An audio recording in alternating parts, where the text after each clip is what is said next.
I don't know, I'm moving. On this episode, we're going to take a look at some of the upgrades I've purchased recently for my retro computers. From memory to monitors to, well, really just memory and monitors. We'll also take a little bit of a retro road trip to a pretty cool retro arcade in New Hampshire. Let's check it out. Crazy Eddie, his prices are musically insane. Oof. For home or office, this user-friendly computer sold for as much as $1,400. A super rare store buyout at $399. Printers with 9-pin speed and simplicity, printers with 24-pin quality and versatility, printers with advanced steps in technology. Sale just in time for Christmas. Sega, it's the most advanced and challenging video game system ever. Crazy Eddie, make his day. Well, it may not actually be Christmas right now, but it sure can feel that way when you get a lot of new stuff. The first thing we're going to take a look at is this new power supply, rather than that old piece of junk I had. So, with that said, we'll just, we'll throw that old one in the trash. I also took the opportunity to upgrade from one of this wacky cartridge expander to something a little bit more modern when it comes to memory expansion and other utilities. So with that said, we can throw this old expander away. Well, actually, no. We'll put that away for safekeeping, because we're going to take a look at that more in the future. So this first piece of kit is a memory expander from Dorktronic. I'm adding a link to the description and to the video. What it allows you to do is have dip switches that allow you to set how much memory you want the VIC to be expanded to. It just goes right into the cartridge slot, and then you adjust some of these dip switches to tell the VIC how much extra memory there actually is. So you can do like 3 kilobytes, or you can say 8 kilobytes.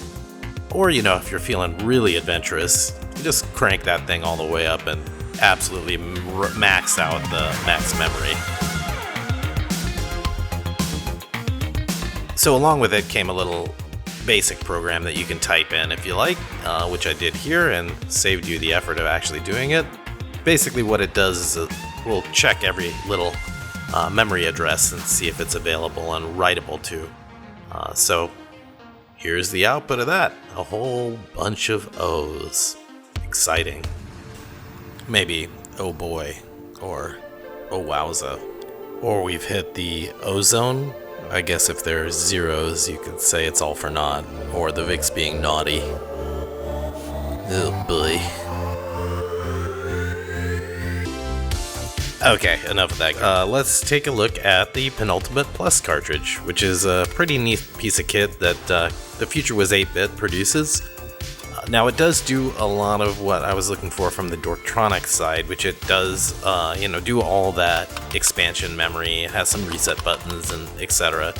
for convenience to get back to the menu, etc. It's a cartridge as well, so it fits in the cartridge slot. So let's plug that thing in. Power up the VIC. And check it out. So you get a nice little menu here. You can see you've got a bunch of different settings for a bunch of different RAM configurations you might have, all the way up to 35 kilobytes, so you could play your VIC-20 version of Doom. The cool thing is that you get a bunch of different variations here, so you can run the Super Expander with 27K, and even the different versions of BASIC. So like, here's CBM Basic V4, so you could use that if you wanted to as well. Additionally, it's absolutely loaded with a bunch of games, particularly some of the newly produced games. And let's take a look at this one, Vicky Bird. Now, when I say newly produced, 2014 is a lot closer to 2019 than 1982, so that's new. So let's give this a shot. Okay, well, let's try it again. A little unforgiving. Let's try that again. I'm getting Okay, I'm gonna do it this time. Got 3. Okay, come on, you. And that is why I'm not suited to angry video game nerdery. So I got a nice, pretty awesome donation to replace that green screen I had. My buddy Alan happened to have an extra one of these Sony Trinitron monitors, and he very kindly donated it to me. So it has pretty nice 80s styling, that nice cream tan, whatever you call it. And it's a Trinitron, so it's pretty cool. But the biggest thing is it's got a ton of different video inputs on it. So we'll throw that old monitor in the trash. Actually, we'll put that aside for safekeeping because I do plan to use that again in the future. So let's see if we can get this monitor a little teched up, a little tweaked, color adjusted. Looks like we might have to take a look at the VIC because we don't have whites. So we'll pop open the hood, go into the little VIC area here and adjust the gain going out of the system so we can get a nice bright white color coming out. Probably a little too hot right now, but we'll adjust that more in the future once we have better than just eyeballs to do it. So now for something cool. We do have this Commodore 128 with some missing keys, which we'll fix in the future, not right now. The power supply from Commodore4ever does have an adapter, so we can also power the Commodore 128 with it, which we're going to do. And we have a digital and analog RGB connector, and they both look a little weird. Now, the digital one is kind of a standard connector that you don't see very often now. It used to be on a lot of VTRs, a lot of AV equipment in school, and they're really, really difficult to find. Luckily, my buddy Alan happened to have a basically CGA to this digital RGB connector here, so let's give this a shot on the Commodore 128. We'll also plug in the regular composite video, so here's what you would get normally if you booted into the regular Commodore 128 over composite and pressed Go 64 to put it into Commodore 64 mode. And there we go, Commodore 64 mode. Now let's try to see if we can drive the RGB with it. We'll switch it into 80 column display and turn it on, and what do you know? Beautiful 80 column video coming out of this. Now, a neat parlor trick you can do here with this and this monitor and both connections going is put it into Commodore 64 mode and then flip back to the composite input, and there you go, back in Commodore 64 mode on that side. Now, I have bought the parts to do an experiment with the analog RGB, and in a future video we'll try and connect this up to this Amiga 500 and see how this goes.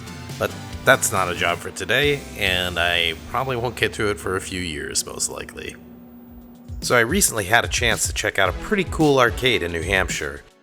It's called Funspot, and it's been around for quite a while. It opened up in the mid-50s and ended up in its current location in the mid-60s.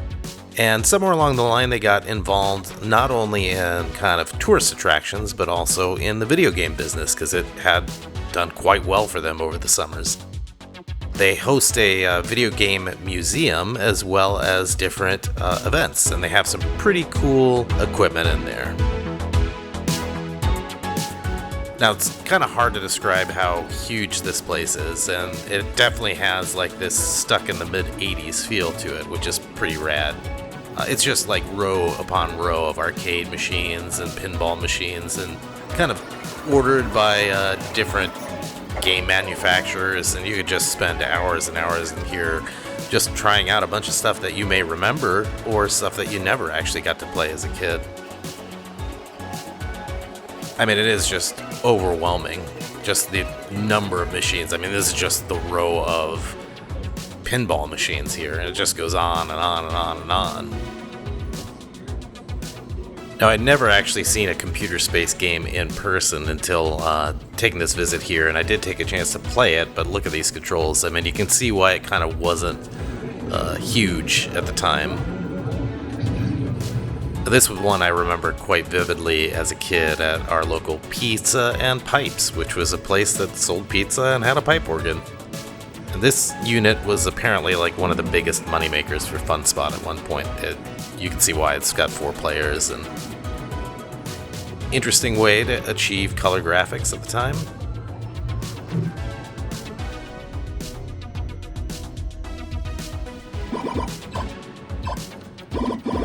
I just love the sound of those old machines. Just unique, interesting, very electronic. Of course, you can't have an arcade without pole position, and this was one I never ran across before, this TX1. Pretty neat unit. They basically have a little shrine to Pac-Man over here. Board games, records, and a ton of different variant Pac-Man game machines, Junior Pac-Man, and of course the one I remember the most, Miss Pac-Man, playing that in the supermarket. You want to play Punch-Out Arcade, or do you want to play Play Choice 10 Punch-Out? You have your choice, either one, right next to each other.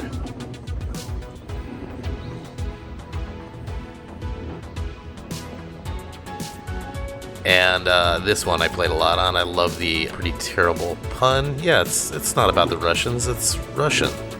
And I still think this, when it's working in perfect order, this is one of the cooler looking arcade machine boxes. And they have a ton of Laserdisc games. So you have your expected Space Ace and Dragon's Lair and some of these others that I've never run across in real life before, like Cliffhanger.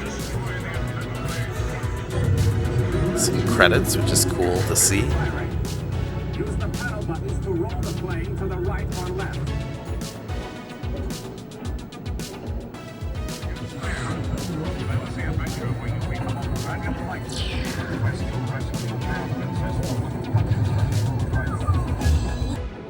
There's definitely some interesting arcade machines they have here, like this Wacko one, which just is a cool and unique looking design for an arcade cabinet. Just tilted, and it feels wacko. I feel like that art promises so much more than the game.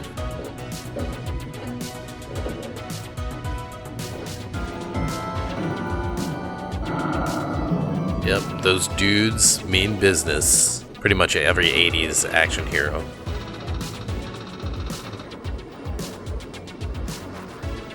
I just like this. It's a game called Flower that's actually a shooter, space shooter.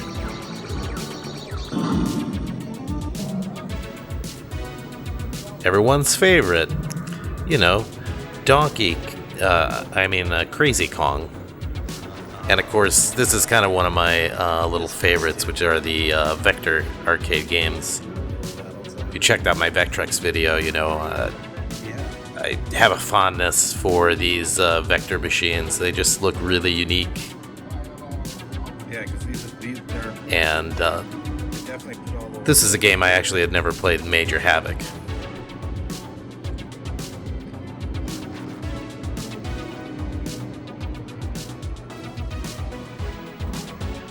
Yeah, just looks cool.